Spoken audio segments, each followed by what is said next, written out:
খুবই মর্মান্তিকভাবে একটা লোককে মেরে বস্তা ভরে রেখে চলে গেছে। পরবর্তীতে জানা যায় এই লোকটা অটোরিকশা চালায়, একটা অটোরিকশা ড্রাইভার। তো এই লোকটাকে মেরে বস্তা বেঁধে চলে গেছে। তখন এলাকার লোকজন দেখলো যে কে একটা বস্তার ভিতর থেকে পোকামাকড় বাইরে হইতেছে। তখন এলাকার লোককে মনে হয় যে প্রশাসনের কাছে গেছে, প্রশাসনের লোক এসে তাকে উঠাইছে। কিন্তু কথা হচ্ছে এটা নোয়াখালীতে এটা কী হইতেছে, কিছুদিন আগে কুতুবপুর এলাকার এই যে ধান ক্ষেতের মধ্যে একটা অটোরিকশাওয়ালাকে মেরে রেখে এভাবে সেম পজিশনে রেখে চলে গেছে।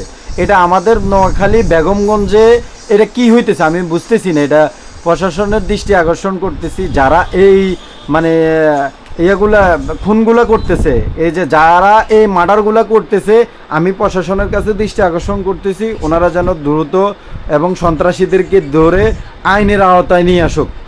এটা আপনারা সবাই ভিডিওটা শেয়ার করে দিবেন, সবার কাছে অনুরোধ রইল।